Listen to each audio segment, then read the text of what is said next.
the whole thief. We had a problem as an athlete. Tracey was always our first point of call. We're going to beat you tonight? Oh, yeah. Half the time Tracey used to drive me to training.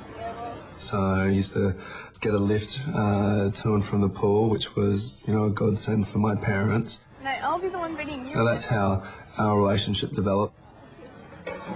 It's quite funny that there's a lot of correlations in our life where our paths have crossed.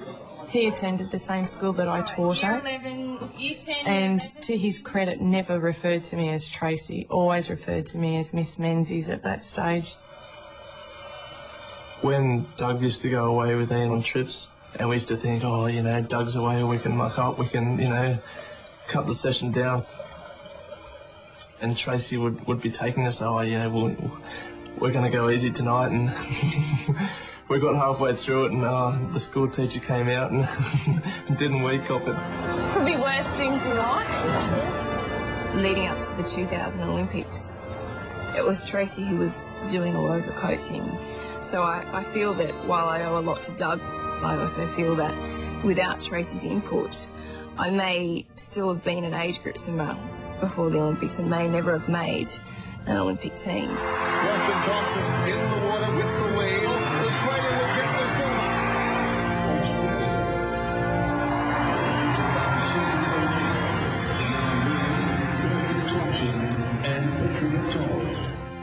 It was a predictable night of glory for Australia's greatest swimming combination of the moment, Ian Thorpe and Doug Frost. I've been fortunate enough to be associated with, I believe, the best athlete in the world. I have had a lot. News came out first that Ian was going to change coaches. No names were mentioned. And so the question was, who? Is it me? You know, or will it be somebody else? And who will it be? I wanted a change of environment. I wanted to have, you know, a little bit more flexibility within my training program. There were a few coaches around the world that I kind of narrowed it down. I had this list that I kept on crossing off who I could go to and who would be good for me as a swimmer and as a person.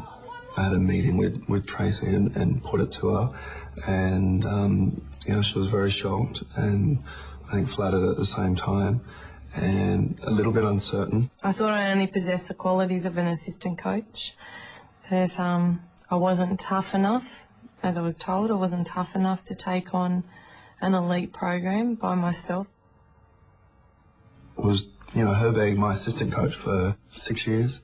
So, I mean, I did see how she was developing her skills and how she was developing, you know, some of the younger athletes, you know, what she was trying to do with programs. And, you know, you start saying things and then you notice more and more. And so that's how it all happened. Within a few days it came out that it was going to be Tracey, and that stunned everybody because the history of women in coaching is not strong in this country. It's not even strong around the world. Who's the boss? I am. The people who were hoping it might be them were pretty vindictive. What about the fact that Tracey is untested? Well, you might say that. I don't think she is. Today, the swimmer's former mentor, Doug Frost, who still coaches at Thorpe's training pool, shunned the attention.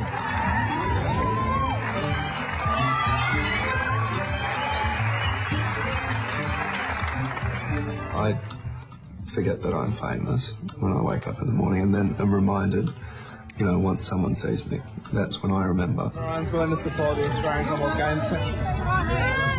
Tracey hadn't experienced that.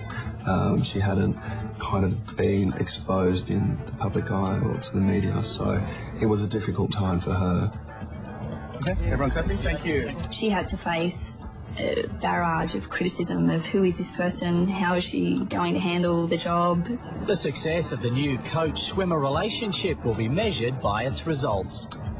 Even in the shopping centre, there were two ladies in front of me that had decided to talk about me as a person, that I was merely an art teacher that had no experience as a coach, that Ian would go backwards under my tuition, that I wouldn't be the right choice for Ian.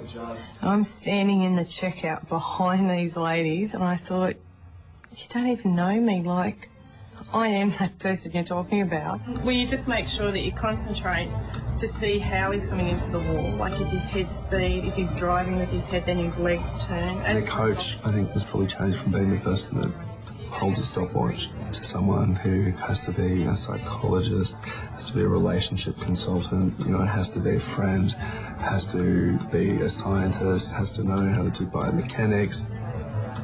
I guess a great coach is those that are prepared to do more of those things and be prepared to listen as well. 45.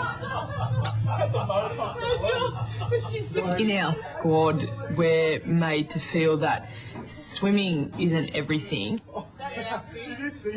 There's a life outside that, and that has just meant that so many of us have enjoyed swimming so much more because we've got that balance, because we've still got to retire from swimming later on and still got to sort of slip into hopefully a normal life after that.